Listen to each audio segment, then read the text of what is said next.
welcome back to another episode of StichMethod. Today, we're going to be talking about playing from the heart and what it takes, just like Eddie Hazel did on the song Maggot Brain. Before we get into it, make sure you share and subscribe. And with that being said, let's just get into it. Maggot Brain. Awesome guitar performance. I had actually been asked to do an In the Mind of Eddie Hazel 2 months after I started StichMethod over 4 years ago. So sorry it took 4 years to get there. So we're going to talk about what it takes to play from the heart. What does that mean, and how does a guitar player do it? If you're a fan of the song, you know that Eddie was asked to play the solo as if his mother had passed away. And there's a lot of emotion and rawness in the solo. And so what we're going to do is look at all the ingredients that he had so that you can have them and put emotion into them. We're going to kind of dissect it. If you want to practice this stuff with me, you can check it out on Patreon. We'll have the backing track and we'll go over every little concept. And with that being said, let's just get right down to it. The chord progression that he solos over, this backdrop, this ever-repeating backdrop for about 9.5 minutes, is an E minor to a D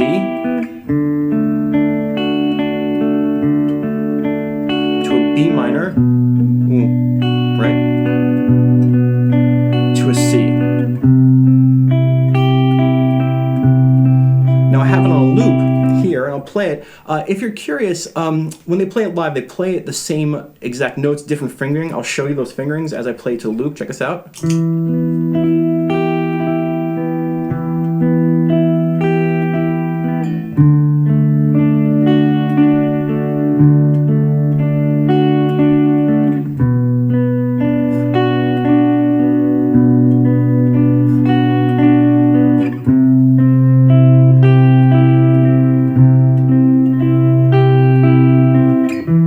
So, see, same notes, just a little bit of different fingering. Whichever one you're comfortable with, go for it. So let's talk about that. E minor, D, B minor, C. What key is this chord progression in? Well, it is actually, it's in the parent key of G, but it's an E minor chord progression, so key of E minor if you want to say that, and that's absolutely fine. E minor is the 6th chord of G, down to the D, which is the 5 chord, to the B minor, which is the 3, up to the 4 chord, which is the C. So we have this E minor progression, or an E Aeolian progression, for anyone who's like interested in how the modes play out, but don't worry if you're not there. All right, so the first thing that you want to realize is that this chord progression doesn't change, and it's super slow. And this minor chord progression, or Aeolian chord progression, is very forgiving. And we'll talk about that in a little bit. What is Eddie Hazel's first choice? Well, it's a great choice. It's probably the best choice to make, and it's the most stable choice, which is the E minor pentatonic. All right, so he uses an E minor pentatonic to start off.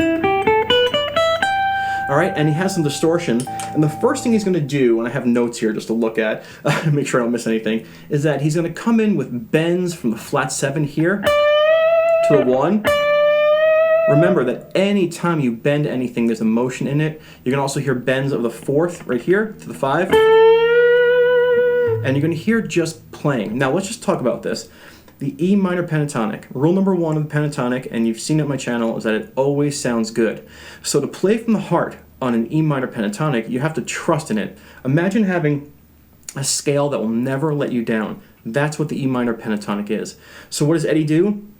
He just plays it. And more importantly, this is the hardest analogy I have to kind of like get out, which is he is in the moment. He's not looking down at his guitar and wondering what notes to play. He's literally like a tape head on the tape as it goes by, right on top of music, looking straight down on it. And as he's playing, he's saying to himself, do I like this note? Do I need to change? Do I like the direction? And he's really listening to himself in real time. And that's what the pentatonic scale has to offer. You don't have to guess if what you're doing is right. It's right.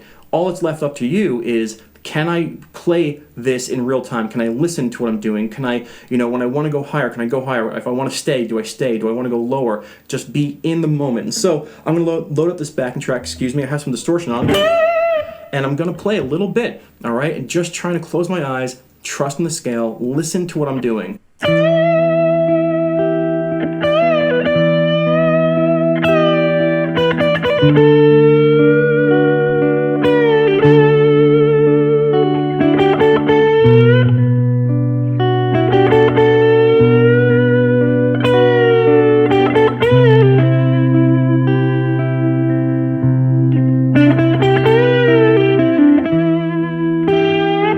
So just right there. just right there, just closed my eyes and just kind of really listened, trusting yourself as an authority of that pentatonic to get out your emotion. Now, one thing I want to bring up here is right off the bat, not only the bending, but motifs, okay? If you listen to this song, you're going to hear a lot of this. There's a saying, strength in numbers, right? And so there's strength in motifs. And what I mean by that is if you play something and you like it, play it again and play it again. Develop the concept of the melody on the spot. And you can do that through this pentatonic. So another concept is motifs within the pentatonic. So let me play again with that pentatonic and a little bit of motifs. Here we go.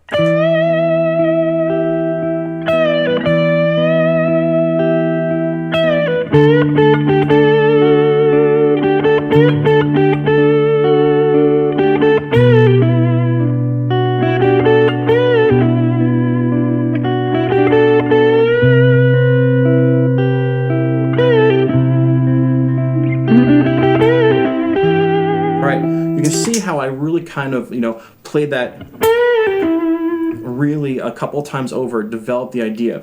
Now, one thing I want to say right off the bat is, I forgot to mention this, they mixed, I read an article, and I could be right, it could be wrong, but what I assume is that they mixed all the effects that you hear in this song afterwards. So he pretty much played it with a clean and distorted guitar type deal, and they added all the whooshing and the washing and all the effects on it afterwards. So, when you practice this, it's going to be you and your guitar, and give yourself a chance to listen to what's happening. Motifs are huge, pentatonics are safe, and when you're in the pentatonic mindset, you really can play anything. You can close your eyes and just think about the direction you want to play in. All right, let's keep going. I'm going to take a look at my notes. All right, so this is in an E minor progression, and you have this E minor pentatonic. You'll hear him sometimes, not only playing the pentatonic, but going through an E minor scale.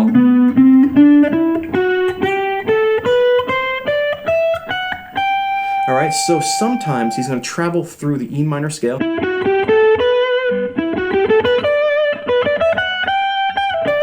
And kind of just putting these little tiny short walks in the E minor scale. So now listen to how I'm going to put the E minor pentatonic in, the motifs, and some kind of minor scale walking.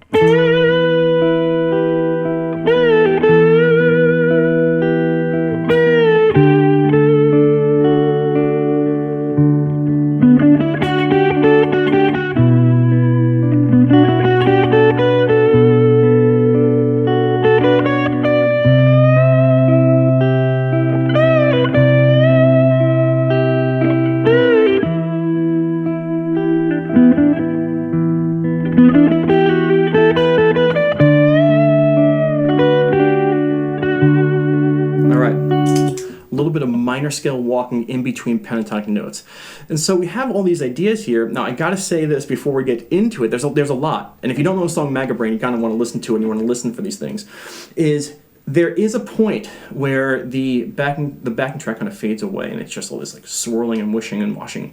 And you can be really free here, like free, if you almost abandon the almost like hypnotic click track of that back track. So I'm going to do everything again, but don't be afraid to go off the rails as long as you know when to come back. Let's see what it sounds like. Let's see.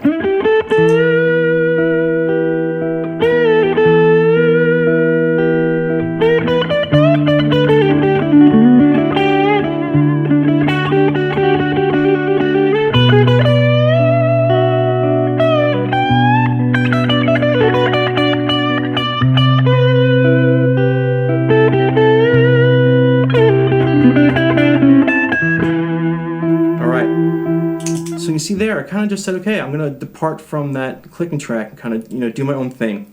And so now let's keep going. When you listen to this song, you're going to hear a lot of that in the beginning, a lot of pentatonics, a lot of motifs, a lot of minor scale interjections, all the stuff I just talked about. So I'm going to kind of keep on looking at here at the notes. Another thing he does, as you can hear quite clearly, is he starts playing the pentatonic so much that he says, well, let me go outside the pentatonic. And the note that he really tries to hit is this note here. This is we'll say F sharp or G flat, right here, F sharp, if you want to think about it technically. And you're going to hear him hang on this note. This is the minor second of E minor. And the idea is it's not in the pentatonic, and when you come out of the pentatonic, after you've been playing in the pentatonic for a long time, you really start to develop this sound, and you can kind of like, you know, get the opposite, a little bit of tension by playing outside the pentatonic. Hope that made sense. Let's just give it a listen.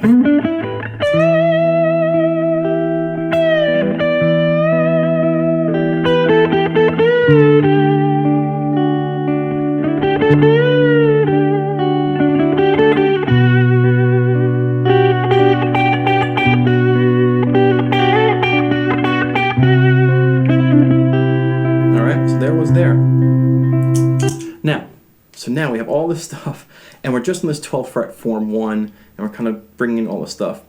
After you listen to the song for a while, so make sure I have all my notes there, okay, is you're going to hear him start to come down to the open position pentatonic. And you're going to hear him do like an idea here, and then repeat it an octave higher.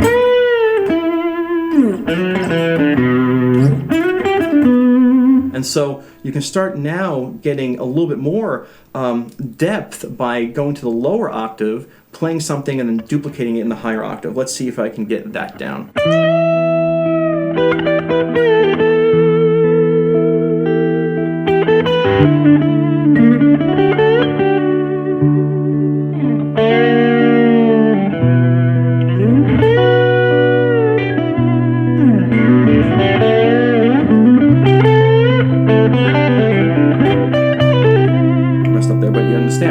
You can really kind of get that flow going. Again, when you listen to the song, you're going to hear this quite clearly.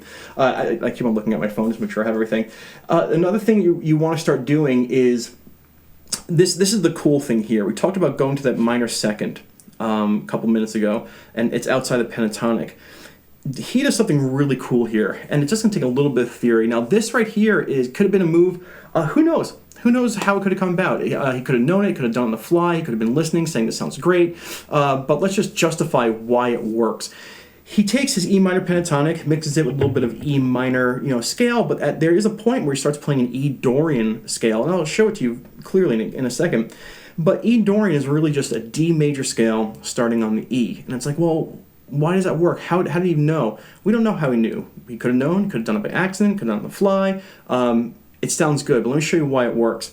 In the key of D, E minor is the 2. D is the 1. B minor is the 6. There is no C major, but 3 out of 4 ain't bad. So this little progression, the E minor down to the C, down to the B minor, at those 3 at that moment, you can play an E Dorian. And the E Dorian is nothing more than a minor scale, but with a raised 6th degree. And you're going to hear him as well.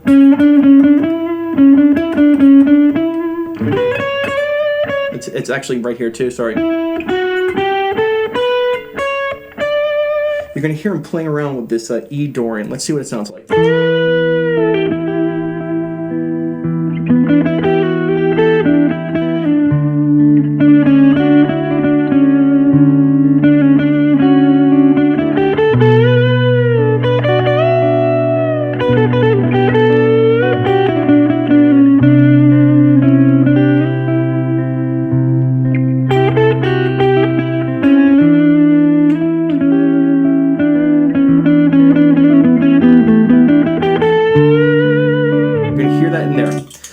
Where it comes from. Let's move forward. I hope you're enjoying this. I'm showing all the ideas, and again, it'll come together in a head at the end. All right, and so one thing you're hearing him do is after he plays around with this and gets quite aggressive and all the stuff kind of starts swirling, you're going to hear him start doing some of these like really cool, like clean lines. And what I mean by that is he sits and he'll do this. I'll turn on the clean here. Sorry.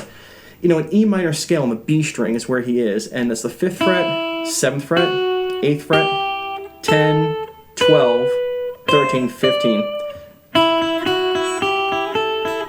Think, Paint It Black, right? And you're going to hear him kind of mess with this a little bit. Now, there's some delay on this when you listen to it, but nonetheless, he didn't have delay in the studio. He was just playing.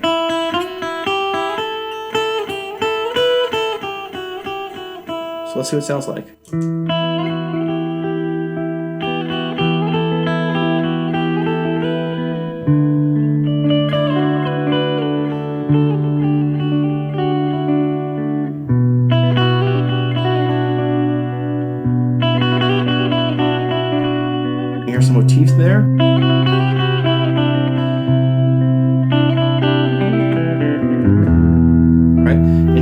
E minor pentatonic down here. All right, another thing he does is, speaking of these linear scales, is when he's playing the E minor pentatonic with some distortion. I'm just showing you all these things. We'll have a list of everything. He plays the E minor scale on the A string, and it's really interesting. He starts, here, 7th fret, 9, 10, 12, and you'll hear him like stuff like this, like.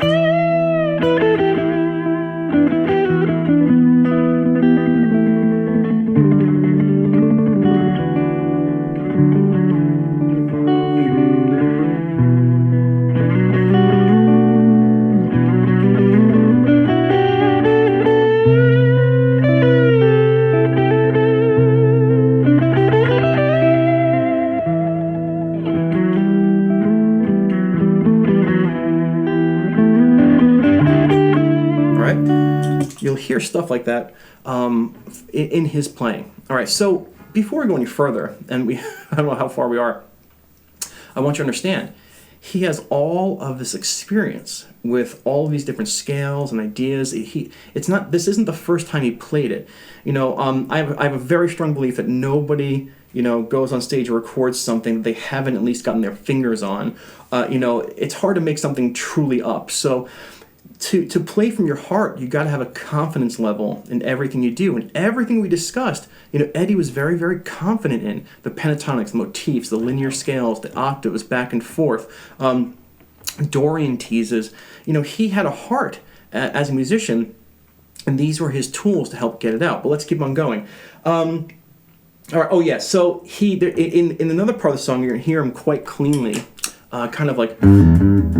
And he's going to do this, sorry, that sounded like a fish song I just played. He's going to do the Clapton thing I talked about in my Clapton video, where he takes an E 7th chord and just plays the 3rd fret of the B string and the 4th fret of the G string.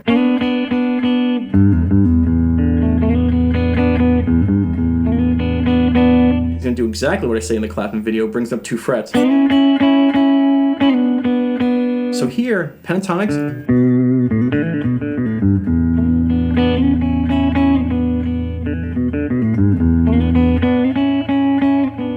And then he's going to take this and he's going to bring it up to 8, 9. He brings it up to 10, 11. A7 to a B7. Back into the pentatonic. So you'll see him calm down. Some open, clean pentatonics, little 7th chords.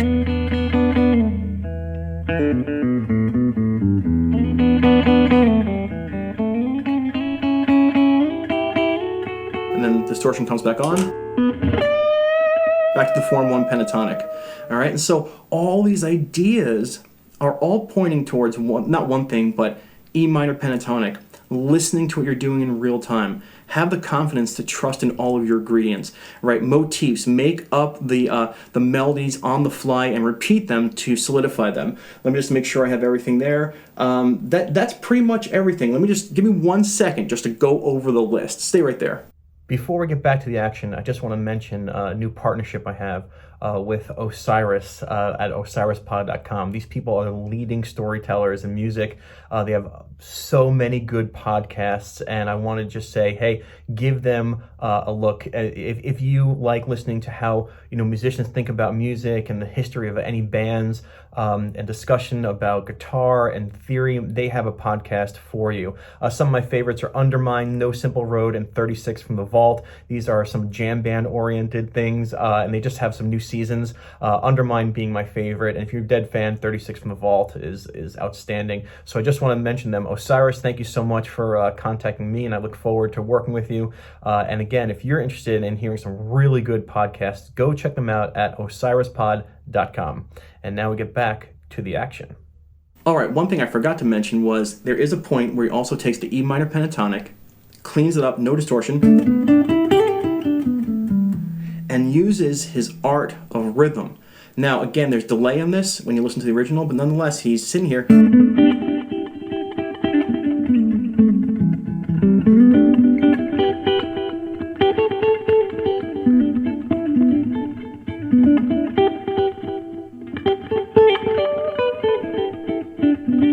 Kind of doing some like little snappy rhythms with the distortion. Now, what I'm going to do is I'm going to load up the backing track and I'm going to throw everything in. And one thing I want to mention is that, this this is yours for the taking, all right? You don't have to, doubt yourself if you can play from the heart if you know your ingredients. You can study all these ingredients separately. You can study one or two at a time. And once you get confident in what that thing is, then close your eyes and listen to what you're doing in real time. And so, what I have to say is, for the In the Mind of Eddie Hazel, this is a very different type of video, is it's all about his pieces of music that he really knows quite well, standing right on top of them and saying, this is me, I'm gonna play with this, and what comes out is what comes out. And you should do the same. So I'm gonna put on some distortion. And remember, like I said, you can abandon the rhythm as long as you come back to it, have fun, close your eyes, and just say something. What I'm going to think about, actually, I'm not even going to tell you what I'm thinking about. I'm going to play as if something, and then let's just see if we can get this on audio. Let's see.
Closed my eyes. I played. I used all the ideas that I could remember while on the spot while recording.